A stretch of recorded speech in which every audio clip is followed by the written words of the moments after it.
Yo, what's up guys? Welcome back to the channel. I appreciate you guys tuning in. So today we're going to be doing the ECU Studio tutorial.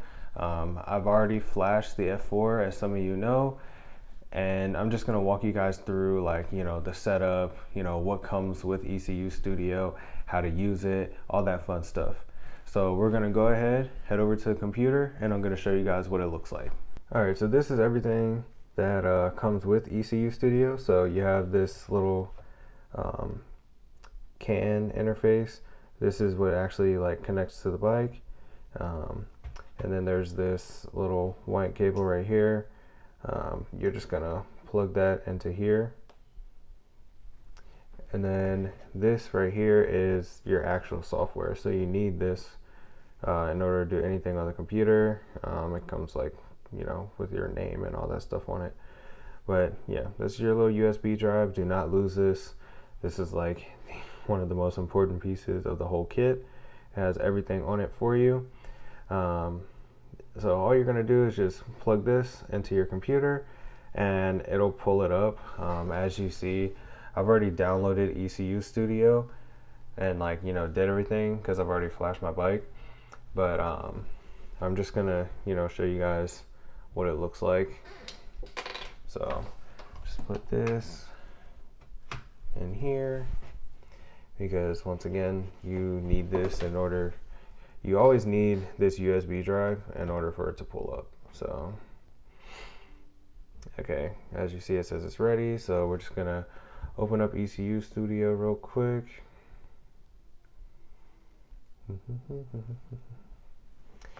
All right, and then pretty much it's just gonna pull up. So if you had something pulled up, it's gonna automatically pull up the last thing that you were messing with. So I'll just close this real quick. But these are all your options. So you have file, and then you can just open, and this will just show you everything that you have for ECU Studio. These are your all your maps. So these are all the ones that I've messed with. And then we can go to open stock ROM, which when you do that, it'll show the ones that you have. So for MV, I have the F4 1000, and then it's gonna show me every single map for every trim model. So as you see, the RC is the first one. It's the RC race kit, and then we'll just move this over. Oop. But yeah, so it's just gonna show it'll show you the models, so 16 to 19, and then the RR race kit 13 to 19. So just pay attention to that. And then, like I said, just keep scrolling down until you find yours.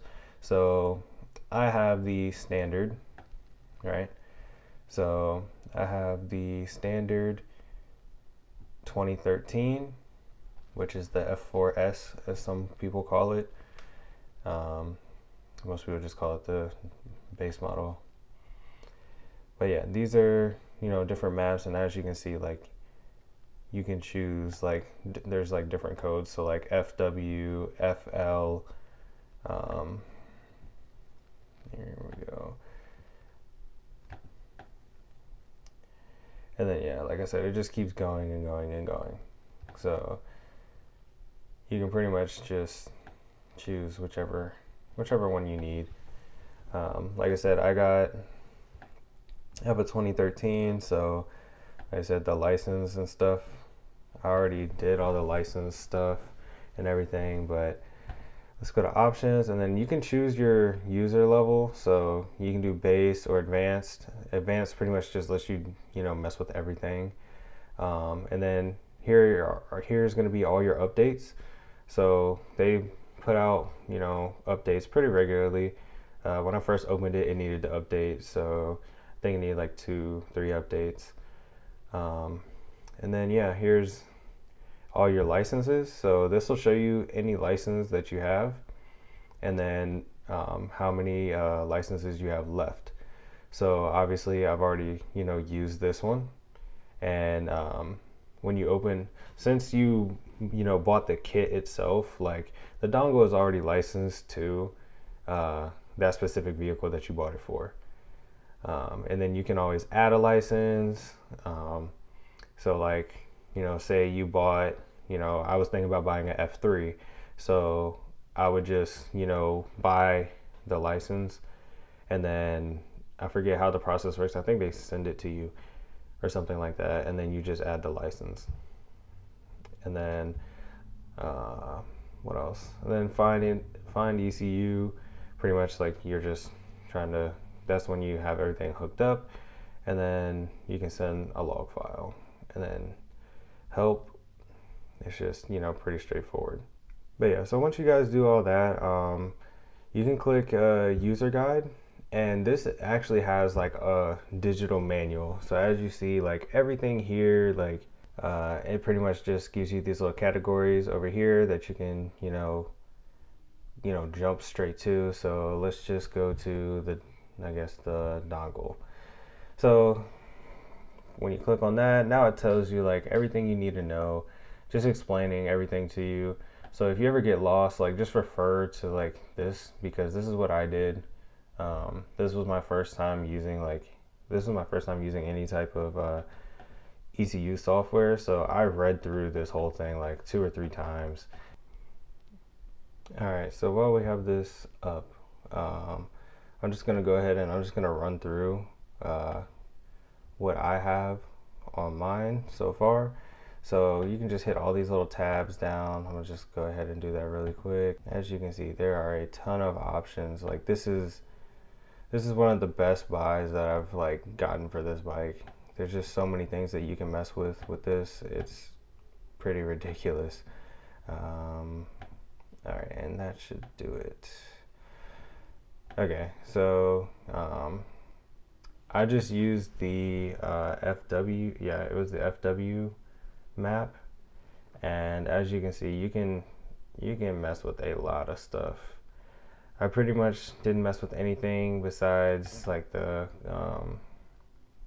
where is it? I think it's down here.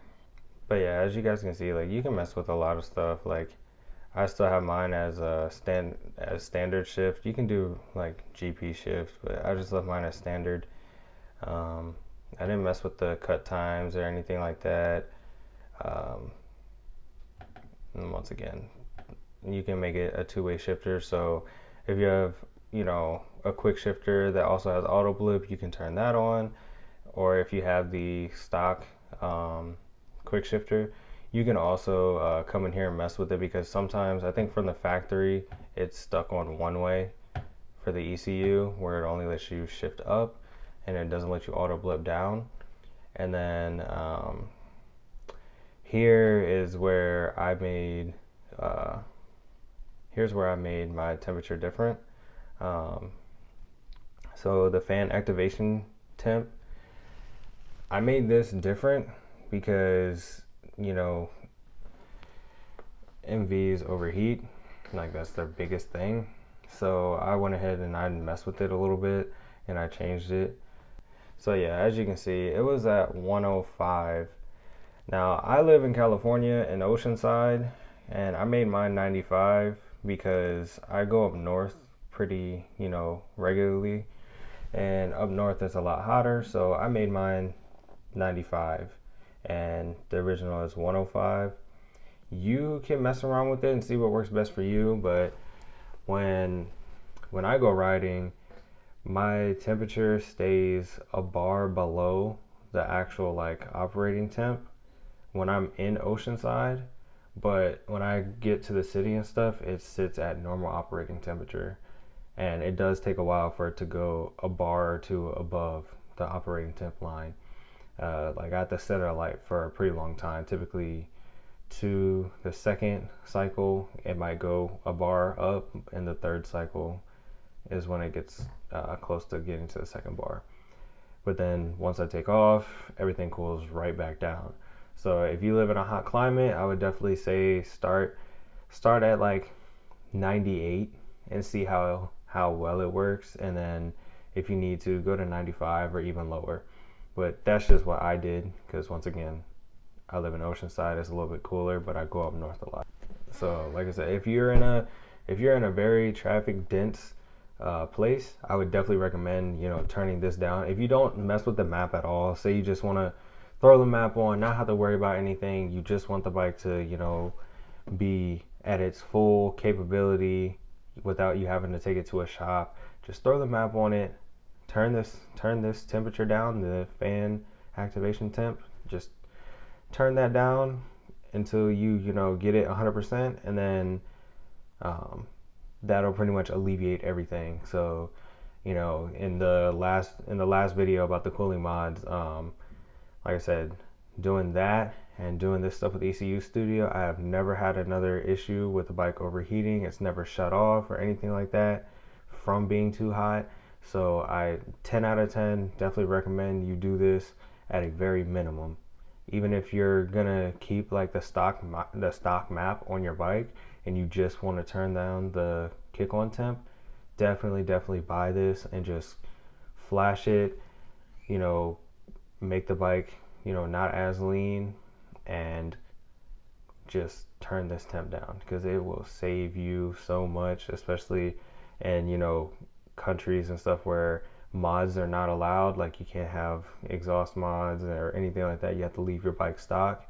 Buy ECU Studio, literally use the stock map, because the stock maps are on here, and just manipulate the fan temp. But yeah, as you guys see, there's a ton of stuff you can do with ECU Studio. Like I said, we're just gonna go downstairs now in the garage, and I'm just gonna close all this stuff up. Another very, very important thing to do is to just go ahead and do not ever just remove the thumb drive. I know that seems, kind of like common sense, but I mean, just make sure you close out ECU Studio completely, and then go down here and obviously do the, remove thumb drive or whatever if it pops up. Sometimes it doesn't pop up, but just make sure it's closed completely, and then you can just take it out. All right, so you're gonna need the key to the bike, and then you're gonna need this and this for this part.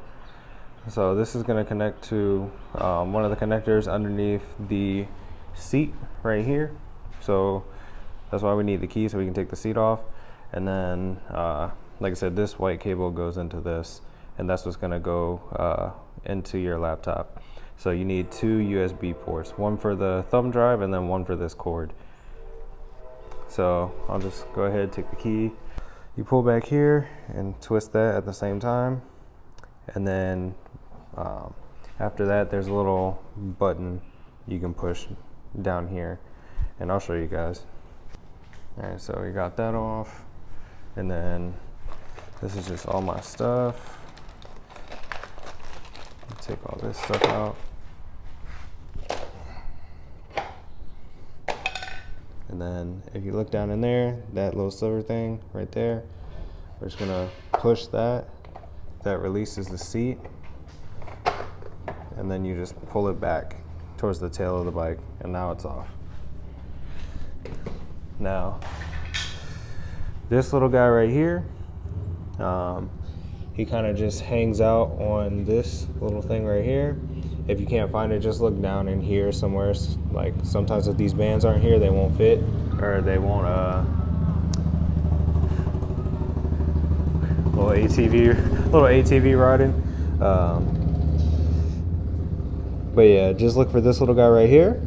This is what we're going to be connecting to. So let's just grab this real quick, connect it like so, and then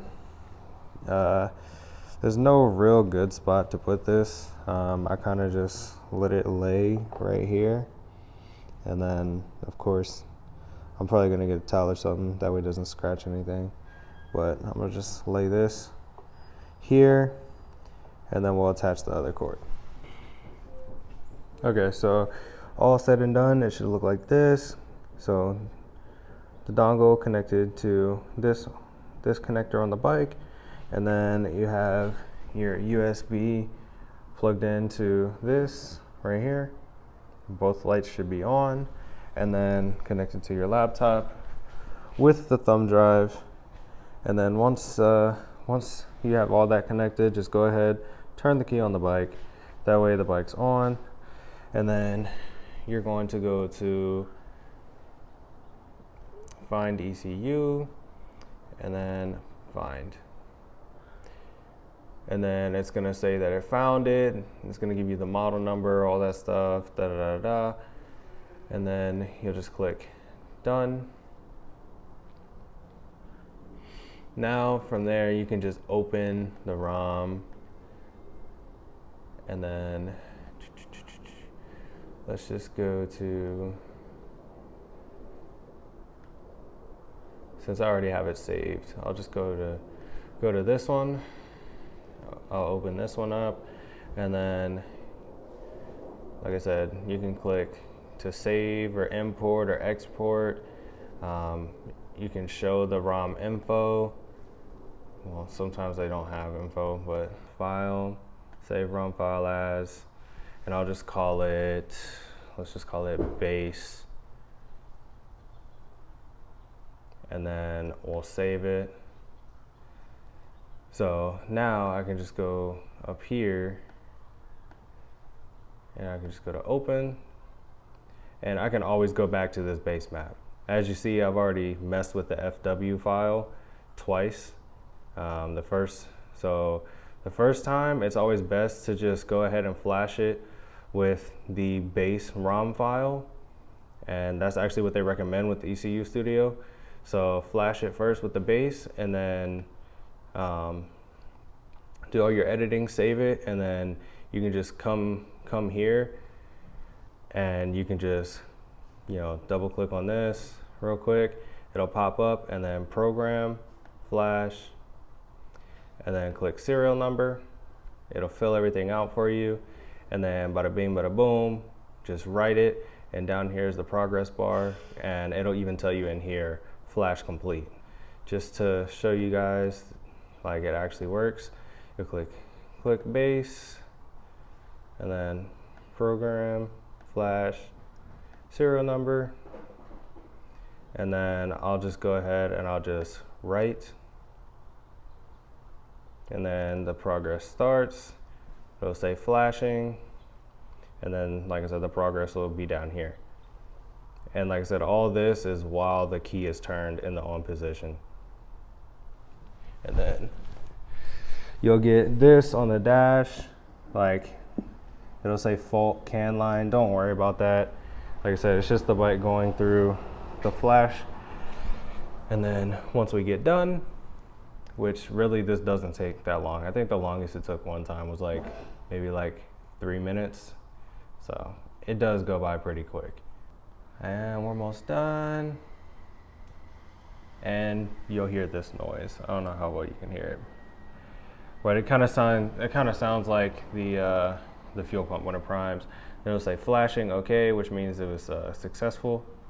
Bada bing, bada boom, you're done. Now you can close this window, and your bike is flashed. So I'm just gonna go ahead. I'm gonna go back.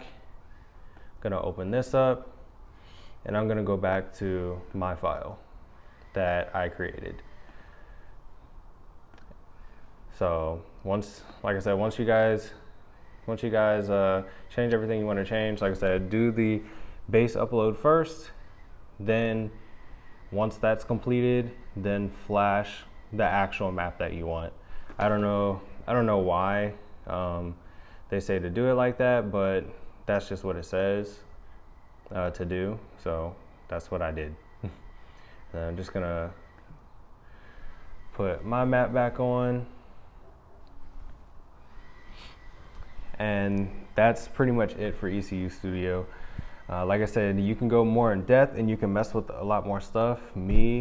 I personally am not going to. I just changed a couple things. I changed like the throttle response, you know, the fan kick on temp, and I think like, I just messed with the quick shifter. Which also, that reminds me, once this is done, I'll show you guys real quick.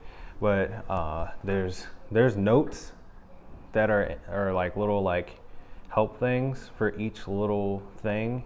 Like each little category has its own little help icon that you can click on, and it'll typically tell you like what you need to do. So specifically for like the quick shifter, it'll tell you like what the voltage and stuff needs to be, like kind of vaguely. It'll say this needs to be greater than this needs to be greater than that. So I'll just show you guys that once it's done flashing, which it's, like I said, it's already at 75%, and I started it like a couple seconds ago. Like, it does flash pretty quick. And then, like I said, typically after I flash this, I'll go ahead and I'll just calibrate the ride-by-wire again, just to make sure everything is 100% good. So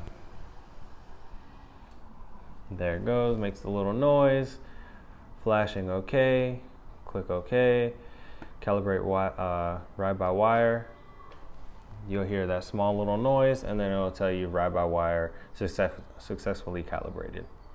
Now we can close out of this, and I'll show you guys real quick what I mean when I was talking about the quick shifter stuff. So let's see, let's just say shift down voltage, right? It gives you this like weird stuff right here, and it's just like, oh, I don't know what to do with it. You can click right here, and it gives you a brief little description of what it needs to be. So for standard shift, your shift up voltage needs to be greater than your shift rest voltage, and shift down voltage needs to be greater than your rest voltage. And then for reverse, it's pretty much the opposite.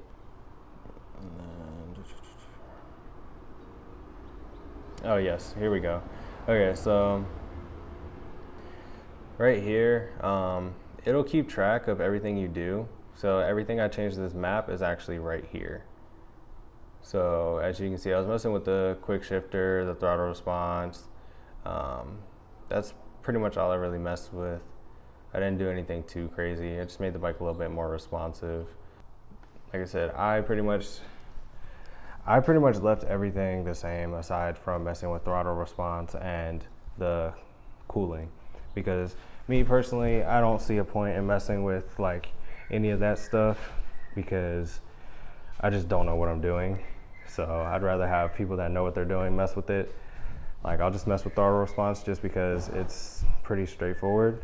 But yeah, aside from that, that's pretty much it. From here, you can just go ahead. As you see, the bike is acting normal. Go ahead and shut that off, that we don't drain the battery. And then, like I said, close ECU Studio completely. So we'll go ahead and close all this out really quick. And then, like I said, from here, we can actually unplug everything and go on about our day. Well guys, that's pretty much gonna end today's video. So today we just flashed the ECU on the F4. Like I said, I've already done it. Like, I did it a couple months ago. The bike is completely different. It is such a much better bike to ride. There's no choppiness, you know, it's not super sensitive to anything, like, you know, throttle sensitivity wise. Like, it definitely smoothens out the bike and makes it so much better. And also, like, with turning down the fan temp along with the cooling mods, it really ties everything together. So I would highly recommend you guys get this. Like I said, even if the cooling mods are the only thing you do, Like, get ECU Studio so you can adjust that fan temp, and I'm telling you, you'll never have issues again with cooling. The bike will stay cool. You'll enjoy riding it. You won't burn in city traffic or at stoplights. So once again, ECU Studio, 10 out of 10 recommend. And yeah, that's pretty much it for this. I'll see you guys in the next one. Like, comment, subscribe, and I'm out.